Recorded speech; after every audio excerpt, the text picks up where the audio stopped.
And welcome to another Monday episode of the Two Fans Podcast. I'm your co-host Joshua Ament. And I'm your other co-host, Ari Jesselson.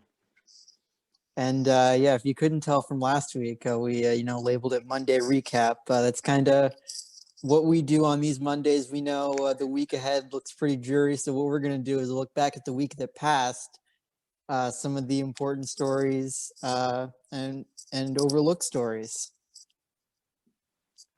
Yeah, so I think to rip the Band-Aid off, Super Bowl. That was last night, and we had a special episode about that yesterday. Yeah, we did. And can I just say, wow, we were right on some things, wrong on other things. Where do you want to start, Ari? Well, I think this Super Bowl kind of just proves that Brady's the GOAT. There's no more denying it, no more arguments. Brady's now he's the GOAT. That's all I could say for his performance. Going back to our thing yesterday, we said that Tampa Bay needed to pressure Patrick Mahomes efficiently, and they did. Oh, they did that. Just to get some facts, Mahomes was pressured on 53% of his dropbacks, the most in Super Bowl history. And what's it called? And the Patrick Mahomes ran for 497 yards to avoid the Buccaneers pass rush in the Super Bowl. That was by Bleacher Report Gridiron. Was ridiculous to see. Like I couldn't really remember a single drive from that Tampa Bay defense where I didn't say at least one play, wow, that defense is sending such pressure and Mahomes is clearly shaken by it. And it was just like that from start to finish. Like it was really ridiculous. I know I had said the Bucs are going to have to do a lot to win, and I didn't think it was all going to be able to happen. I said they needed to send pressure for Mahomes. They did just that. They needed to shut down Tyreek Hill. They did just that. They needed to shut down the run game. They did just that. Clyde Edwards-Helaire was only held to 64 yards, and the number, how many rush yards did the Chiefs have? 145, but granted, about 40 of those were from Mahomes scrambling, which is really the one thing he was okay with this game. The rest of the offense just seems so shaken.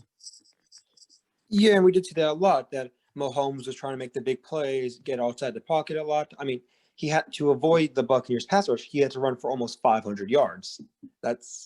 That's incredible. But there was a lot that Kansas City just never clicked with. The receiving game never clicked.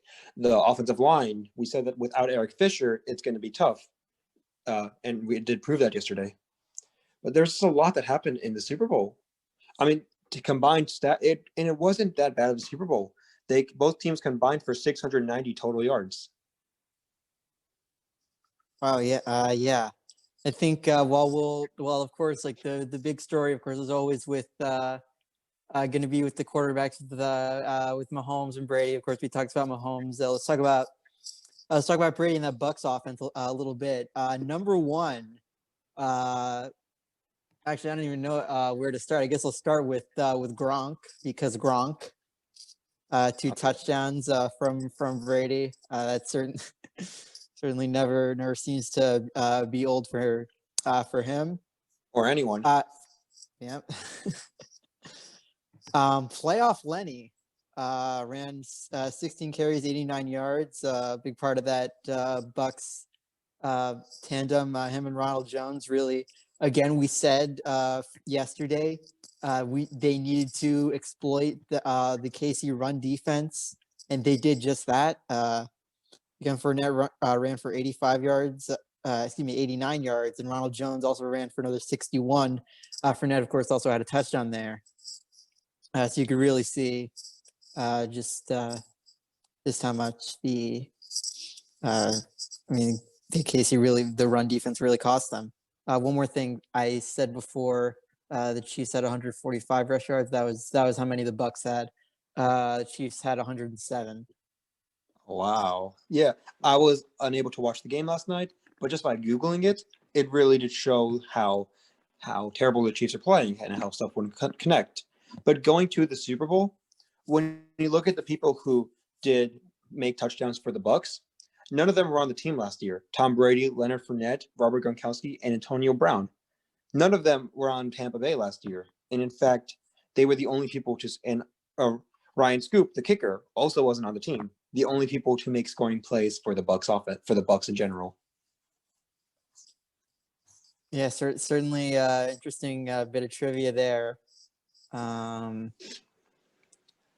But Josh, want to hear a joke? Okay, go ahead. Touchdown. You don't get it? Is this like because the Mahomes didn't get a touchdown? Yeah, you don't get it, and neither did the Chiefs. Of course. Yeah, they scored 9 points. Finest. Yeah, they scored 9 points only through field goals. And this is a fun fact. Nick Foles was the last QB to throw a touchdown in the Super Bowl against Tom Brady. Wow, did not think did not think I'd be hearing Nick Foles' name, at least not in that sense this episode. Maybe I guess let's because it's the Super Bowl. I think we can talk about some of the best commercials for a little bit. I will say I did not think. Josh, sorry to cut you off. Just one more thing for the game. Antonio Winfield Jr. did prove that karma is mean. I can't say it because we got teachers watching, but karma is a meanie. Yes, it is. We'll get back to that because I do have a couple final thoughts. I just want to shout out. I did not think I needed to hear Leslie David Baker scream "tickety talking," but I did, and that was an experience. But credit or little bit of the accidental rhyme here, but credit to Reddit for the 500 IQ, 5-second airtime. No people are gonna pause for it. Yeah, and I actually have it up, so I'm just gonna read what the 5-second ad was, if you don't mind. Go ahead. It's wow, this actually worked. If you're reading this, it means our bet paid off. Big game spots are expensive, so we can't buy a full one. But we were inspired and decided to spend our entire marketing budget on 5 seconds of airtime. One thing we learned from our communities last week is that underdogs can accomplish just about anything when they come together around a common idea. Who knows? Maybe you'll be the reason finance textbooks have to add a chapter on tendies. Maybe you'll help r/Super Bowl teach the world about the majority of owls. I think that was r/Superb Owl. Yeah, superb owls. Thank you. And maybe you'll even pause this 5-second ad. Powerful things happen when people rally around something they really care about. And there's a place for that. It's called Reddit. That is peak advertising at its finest, getting us to we're totally not sponsored by Reddit or anything, but Reddit, if you're listening. Reddit, yeah, if you're listening, and anyone for the matter. Yeah. I just want to also get Flat Stanley Matthew McConaughey out of the way because no, you know what was bad also? Oatly, the Wow No Cow song. Yeah, I kind of just tried to like. That was just one I didn't know how to feel about. Yeah, like, it was just like one of those. Okay. No, it was just awkward. It was just dull. But the Cheetos one also, terrible. I mean, Ashton Kutcher singing, that was just terrible. I mean, shout outs for Shaggy. It wasn't me. It's a really catchy song, but it was just terrible. The Ty Jason Alexander one was just kind of lukewarm. Nothing really good or bad about that. Why did you mention it? You just had to bring that out there because it had a lot of potential. Jason Alexander is a great. He's a funny guy. Seinfeld, Duckman, all that stuff. He's pretty funny, but it was just Yeah. But let's talk about the good ones for a minute, because boy, were there a lot of them actually.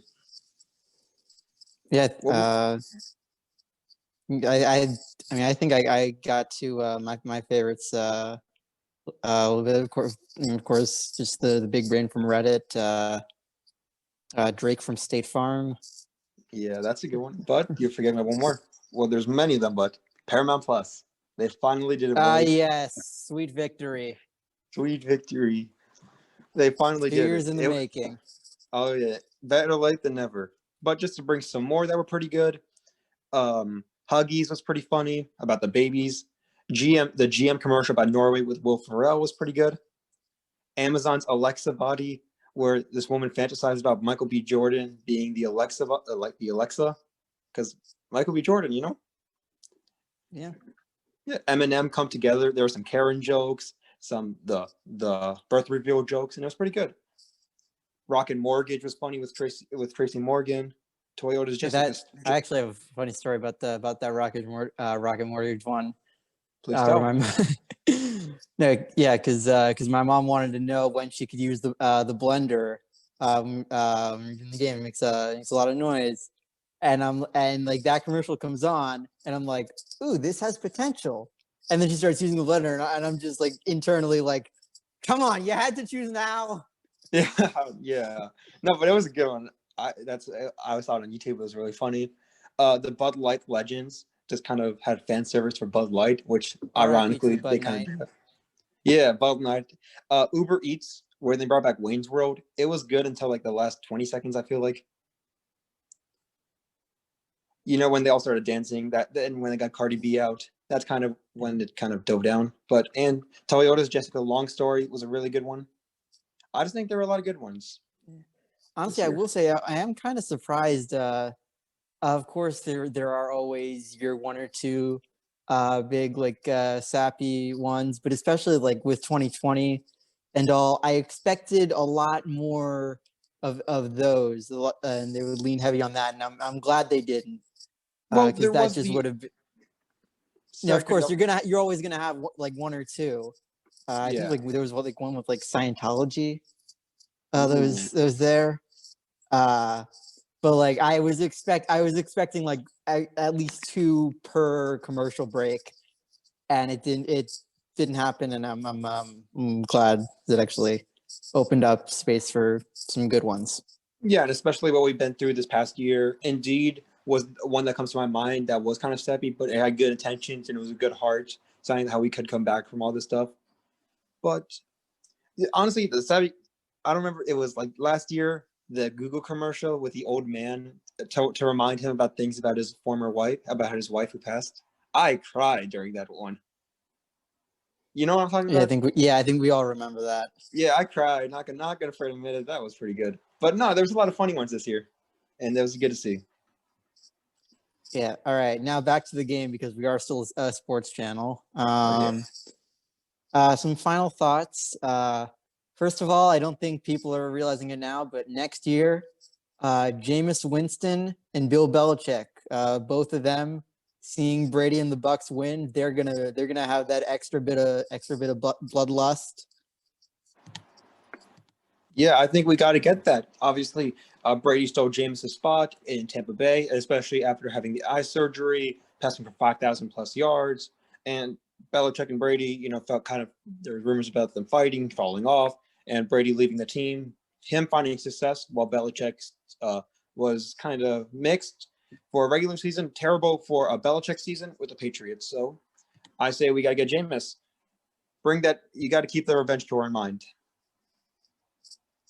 Yeah, absolutely. Of course, like we said, Tom Brady officially now with his 7th ring, more than any NFL franchise, is the GOAT. Let's put that conversation to rest for at least the next decade. Yeah, and he's the only quarterback to win a Super Bowl, only player to win a Super Bowl in 3 decades, in 3 separate decades. And that is ridiculous. The CBS graphic, I will say, has potential, but could use some refinement, because the text line that kind of, I don't know, I noticed it and couldn't unsee it. Yeah, you told me about that yesterday when I was shoveling snow. I was like, what happened with CBS? And I Googled it, and the colors were just so weird. Like it looked more grayish brown. And I feel like that's not what people want to see. Yeah, it definitely. If there are not people working on adjustments for that over the spring, I don't know what they're doing. But it does have potential. I'll give it that. Yeah. Just a couple of last things about Patrick Mahomes is that we're going to make all the excuses in the world for him, and granted, some of them are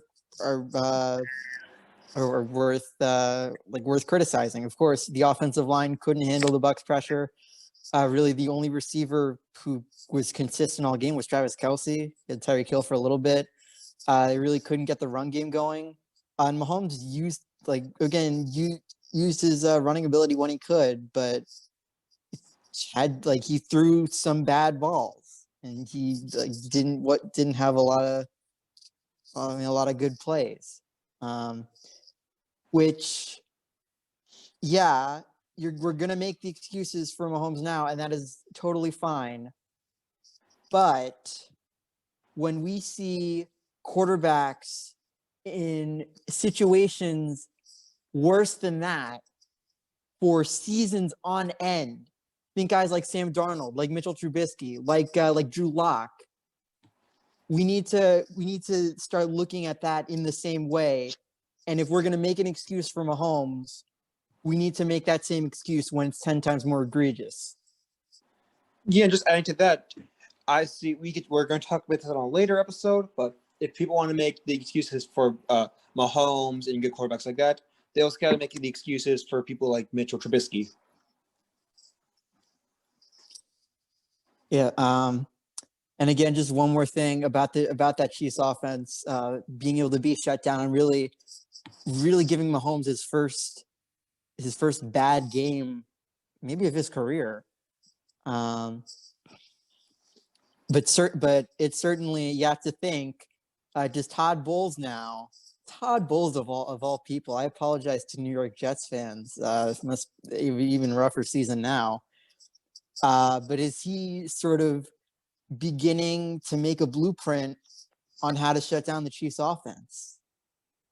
Yeah, I mean, we saw from last game how the Chiefs really how the Bucs took down the Chiefs, and he just really was able to figure out that formula, something most teams aren't able to do. But going back to the Mahomes stats, Patrick Mahomes is 0-2 against Tom Brady and 6-0 against anyone else in the playoffs. And just going back to the speculation thing from yesterday, it's confirmed that Russell Wilson and Patrick Mahomes had the same first three seasons as a starter. Something to think about. Again, I'll go to the Bucs offense one more time, because I think one of the things we overlook when we talk about the Chiefs, we talk about the Chiefs offense so much. The Bucs offense really, they just did what they had to do, and it worked. They utilized the run game. Brady didn't. I think he only threw a 201 yards. Was it? Yeah, something like that. He threw 243 yards. Okay, yeah.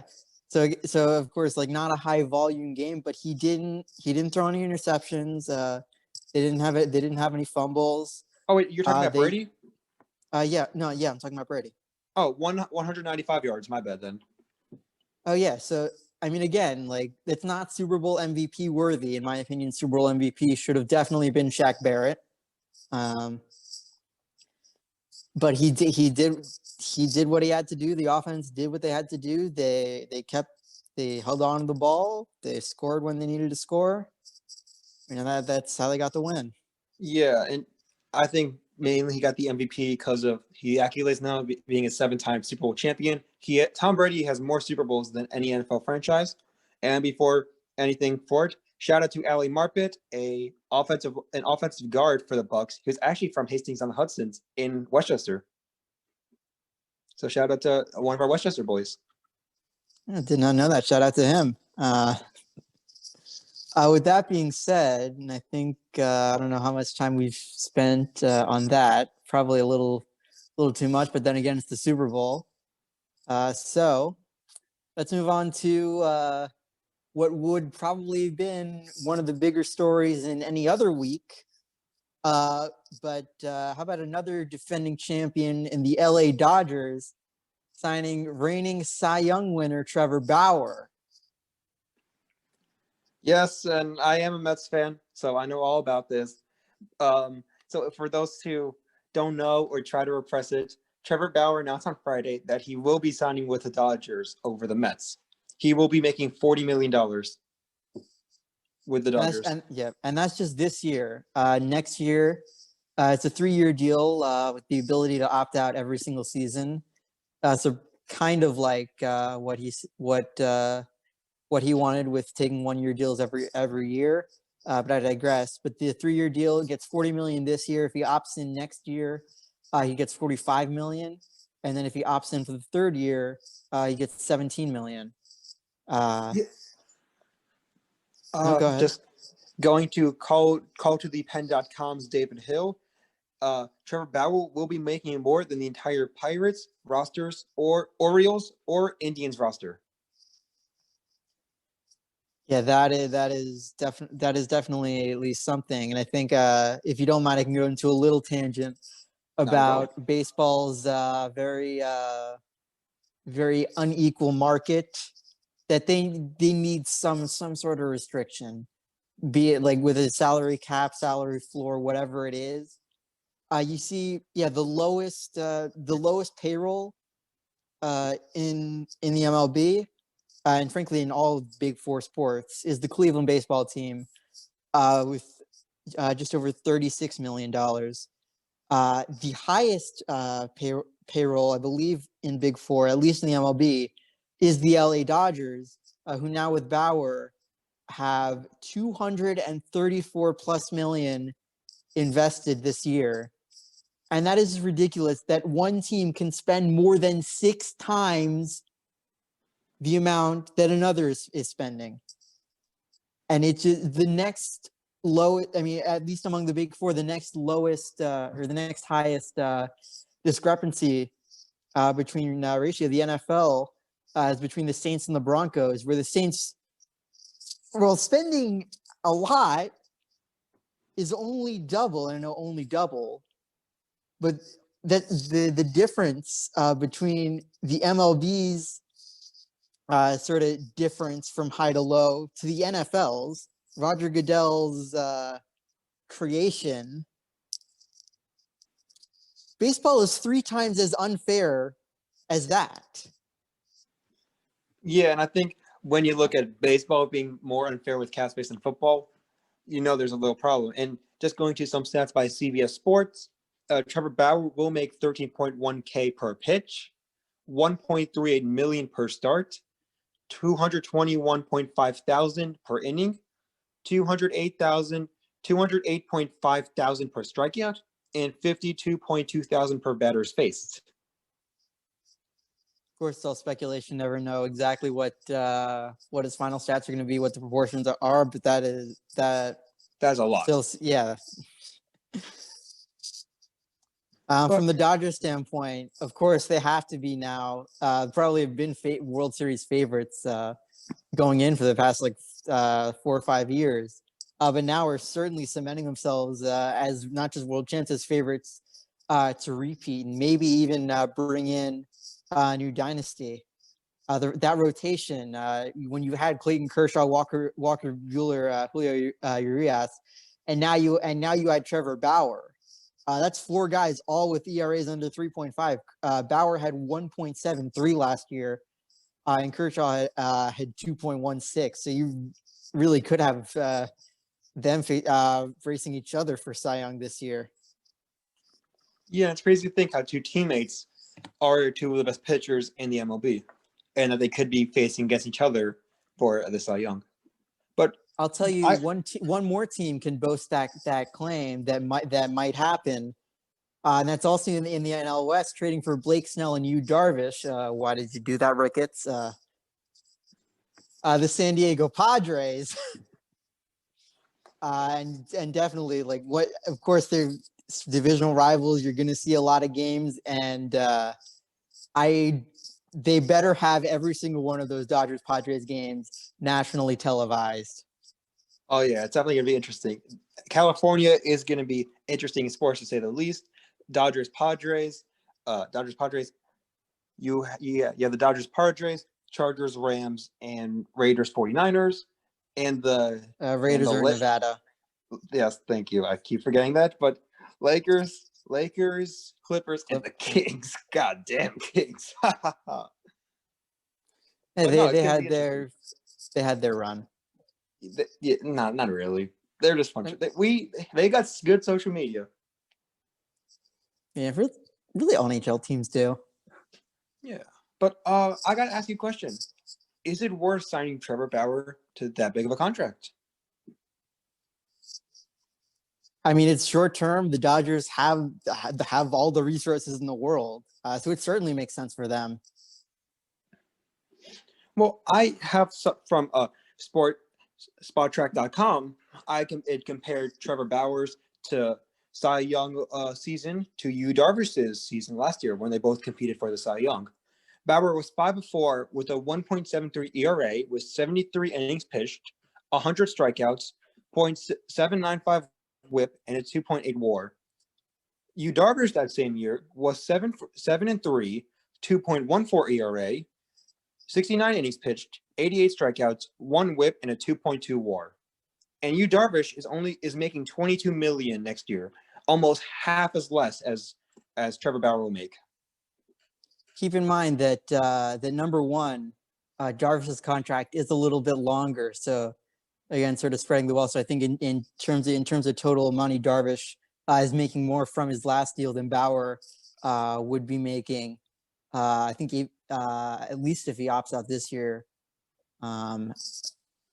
Don't know the math on if he opts in next year. But number two, just as sports goes on, as money keeps being inflated, contracts year after year get bigger and bigger. That's why you have the highest paid safety in the NFL this past year. Tyrann Mathieu? No, it was Budda Baker, who's a good safety, but wasn't because he was the best safety. It was because he was the last good safety to get paid. And you're probably going to see Jamal Adams break that record in the offseason.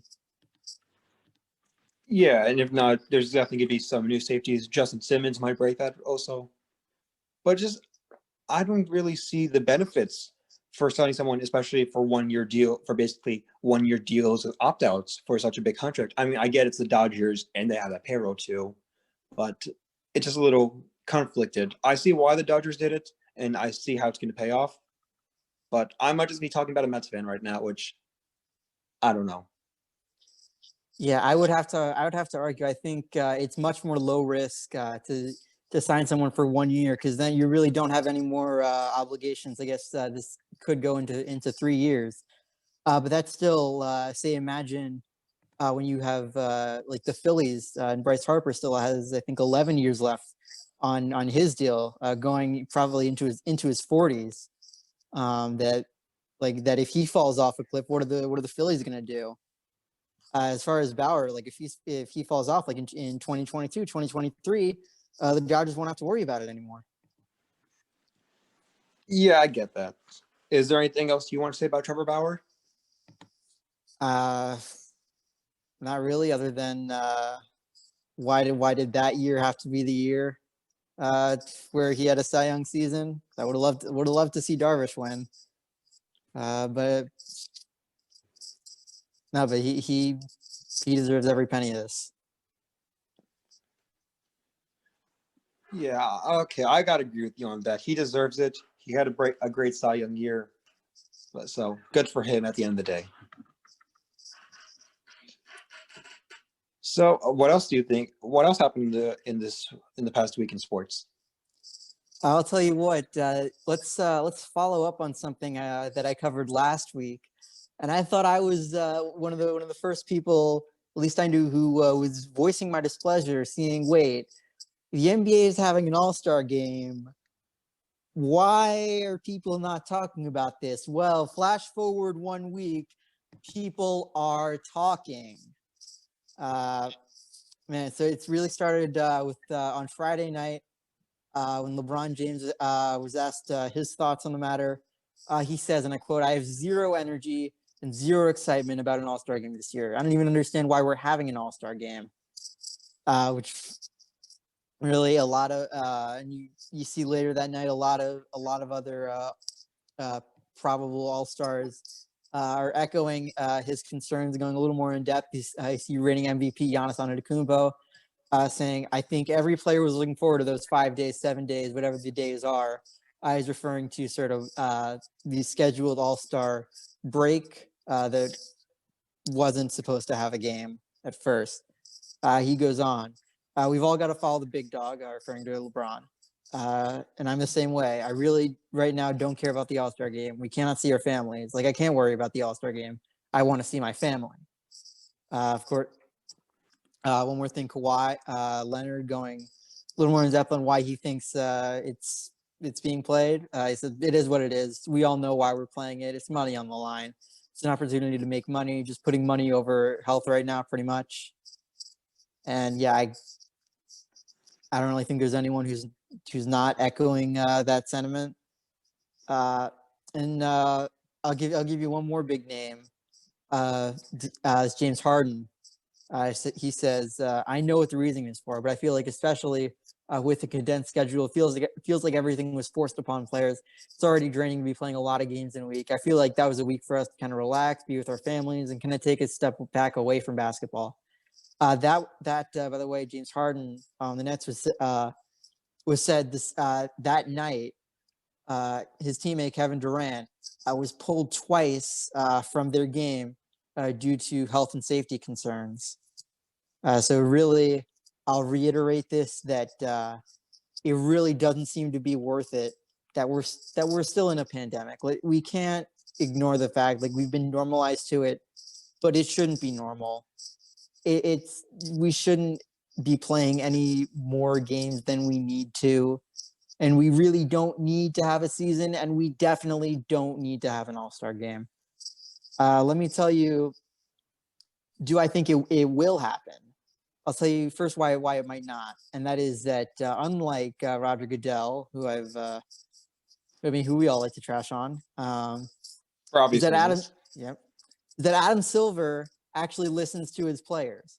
You especially saw that last year with trying to restart the season with the BLM protests, with allowing them to kneel, with allowing them to sort of postpone the playoffs after Jacob Blake, even with the bubble allowing players to opt out. And so I don't see how how canceling the All-Star game is much different, with one exception. And there are a couple of reasons why I think that the All-Star game will end up happening anyway. His first is, while all these players are definitely very upset, none of them have gone on record saying that they wouldn't play in the All-Star game. LeBron later in that press conference did say, "It's the agreement that the Players Association and the league came about. It's out of my hands. I'll be there if I'm selected, but I'll be there physically, not mentally." And I think sort of, if you can go by Giannis following the big dog, once again, I don't think any other big All-Stars are going to want to be the first to say, "No, I'm not playing in the All-Star game." And I really don't think a lot of pressure will be on Adam Silver until someone says they won't. Of course, what Kawhi said about money, just about making money, that it's a factor too. The NBA, of course, lost a lot from COVID, and a lot from TV deals, and a lot from sort of putting on the bubble, and even now from shortened season, no fans, all that. They need to make it up somehow, and they're probably thinking the All-Star game is the best way to do it. I mean, I can't say I can present an alternative, but it just seems so unnecessary. Yeah, and sorry to cut you off, but I know in earlier episodes we did talk about this, and I was actually pro All-Star game. But now looking what's happening with the world, seeing how things are still going with COVID and all that stuff, I have to agree with you that the All-Star game just doesn't seem necessary anymore at this point in stage. Especially what's happening now, I say the NBA will wait later just to see what happens. But like you said, also once players start saying something when they say they won't go, you will see a change. And just like we saw with the NFL Pro Bowl, they put it on Madden. So who's not to say that the NBA All-Star Game could be on 2K? All right, I'll tell you one player I think who we all need to look out for to say something in support of LeBron, Giannis, Kawhi Harden is NBPA president Chris Paul. He's generally, I mean, as the president, as the voice of the union, he's basically been the guy who has to sort of talk with Adam Silver about what the players want, and has generally, again, been a good communicator in that sense. Unfortunately, here he's just really been dropping the ball. When asked to comment on it, he says, I'm sure I'm not the only guy in the league that lives without their family. And so guys look at that break as an opportunity to see their families. It's a lot of different things going on right now, but you just hope that guys understand the decisions are being made, especially as far as the union has always got the full body of players in mind. It really just seems like words that don't have a whole lot of meaning. He says he has the players in mind, but clearly it doesn't seem like he's talked to a lot of them with their thoughts on this. And if he hasn't, then the silent majority really needs to speak up and control their own narrative. Yeah, I think what's going to happen is they're going to wait more to when the All-Star season starts to make a final call. But who knows? For all we know, the All-Star game could be on 2K this year, just like how the Pro Bowl was for Madden. It's certainly going to be interesting to see what will happen. But speaking of sport video games, EA announced last week that their acclaimed series, College Football, will be back. They post on social media something that says, College Football is coming back. EA Sports College Football on the bottom, and it says, and the tag says, for those who never stop believing. Obviously, the last NCAA football game to come out was NCAA 14 in 2003, which had a Metacritic score of 77 for both Xbox 360 and PS3. A series like this has been in high demands, and the game will not be called NCAA something. It will be EA Sports College Football. And the reasoning for this is because EA partnered with TLC to gain access to over 100 FBS schools, including the school's traditions, uniforms, playbooks, stadiums, but they won't have likenesses of players or any actual numbers on the team because there's a whole lawsuit with the NCAA and player rights. If you want to speak anything about that, please go ahead. Yeah, I certainly, again, like, I don't think it's going to happen, but certainly a hope, and probably what should have been demanded if there was a way for them to have a say is from these FBS schools, the athletes need to be compensated in some form. Like, the programs don't exist without them. The marketability doesn't exist without them, and these games don't exist without them. They should at least see some of the profits. Yeah, so God forbid a player who's on scholarship gets injured and has a serious injury, can never play in the pros. At least let him make the money off from what he has in college. I get why you can't bribe someone or give them certain stuff like cars or houses or anything, but I feel if you've got a sponsorship or if a coach wants to pay for a plane ticket or something like that, they should be more than able to. But from EA Sports Executive Vice President and General Manager Cam Webster, he said, quote, "We've heard from the millions of passionate fans requesting the return of college football video games. We love the energy, tradition, pagancy of college football, and I am beyond thrilled to say we are back in development."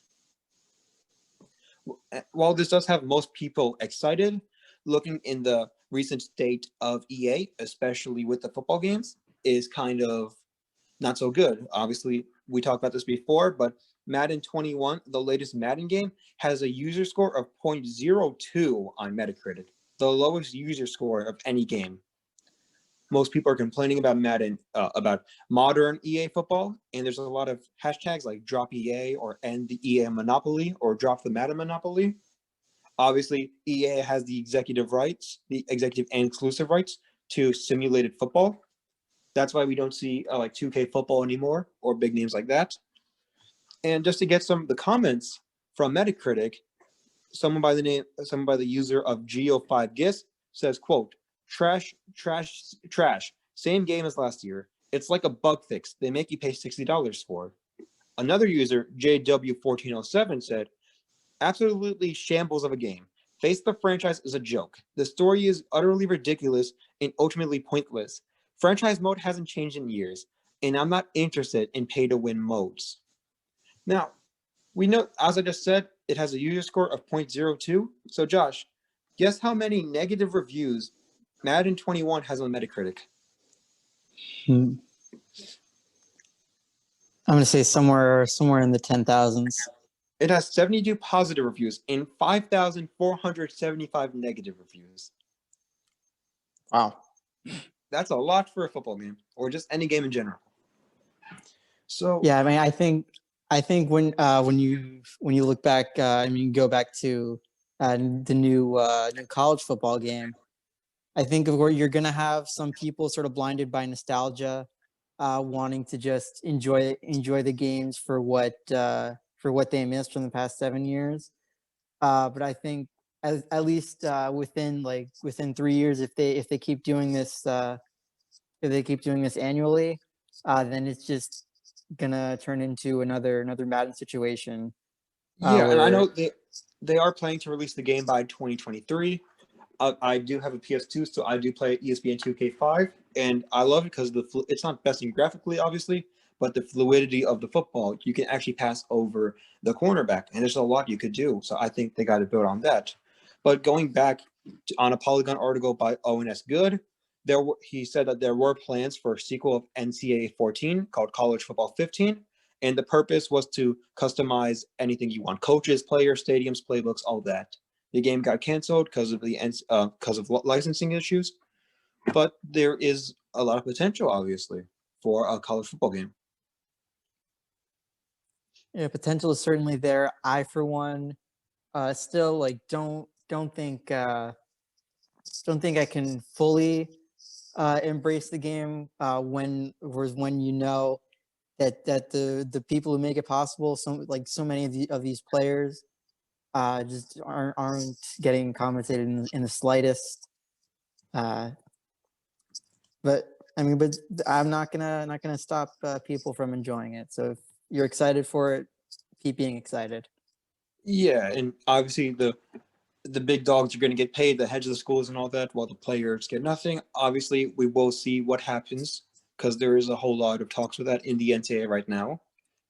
But just going off of the video game alone for sports, I do believe they might have a chance to make it good. Obviously, you're outside of the NFL's license, so you could go back to customization for anything, as the older Maddens do, as newer modern Maddens don't have customization or anything like that. And another article in March 10th of 2020, Andrew Webster of Verge announced that 2K is going to go back to making football games. Obviously, they made ESPN 2K5, which is one of the best games in general by a lot of people. And they also made All Pro Football 08, which used the rights to retired pros. Obviously, EA has the executive rights to simulated football, so we might see something like NFL Blitz or NFL Street, where it's more arcadey. Now that there's competition, do you think EA might actually have to change the thing now that there's more of a variety? Well, yes, I see that there's more of a variety. I don't think that it's going to cause EA to change a lot. Because on the one hand, first of all, when you mentioned with this new college football game, that EA still has the rights to it, and they still have a very, very good hold on the football video games market. Yes, 2K is of course gonna chip into that a little with whatever game they come up with. But knowing that it's not sort of simulated football is going to turn off that audience that wants the legitimate Madden alternative. And of course, there's going to be a niche cult following for it, but especially with the sort of legacy name recognition of Madden, with it being the only simulated football game that's allowed, at least with NFL licensing. I don't think that we can look at this as the dawn of a new era of football video games, at least not yet. Yeah, and I do believe we have to see what the future lies ahead. Obviously, with how players are going to be treated, what sport games are going to be like, how the NCAA is going to change its players' paying role. But all I know is I'm gonna pop me some ESPN 05 tonight. Yeah, for those of you, I just want to because he couldn't see it. He just went to go get his copy of 2K5 and whip it out. Yeah, just got to show you what the plans are for tonight. So I think that caps off the week. Yeah, I think it does. And thank you everyone for listening, for bearing with us once again. And if you have any questions, comments, or something you want us to talk about, you can always email us at number2fanspodcast@gmail.com. No caps, no spaces. We do this every single day, Monday through Thursday, on Spotify, Anchor, YouTube, and wherever you get your podcast. Ari, any closing remarks? Follow us on Twitter and Instagram, 2fanspodcast, lowercase 2. Number 2. I don't think the cases matter. Yeah, I don't really know how it works, honestly, but number 2. So follow us there. Hope you guys enjoyed, and we'd love to talk to you guys. We'd love you to hear you out. What we can improve better, what stories you want to say. If you want to be on the show, if you're an athlete of high school, college, pros, whatever, or if you work in sports. We'd love to hear from you guys, and thank you for listening. So until next time, we will talk to you then.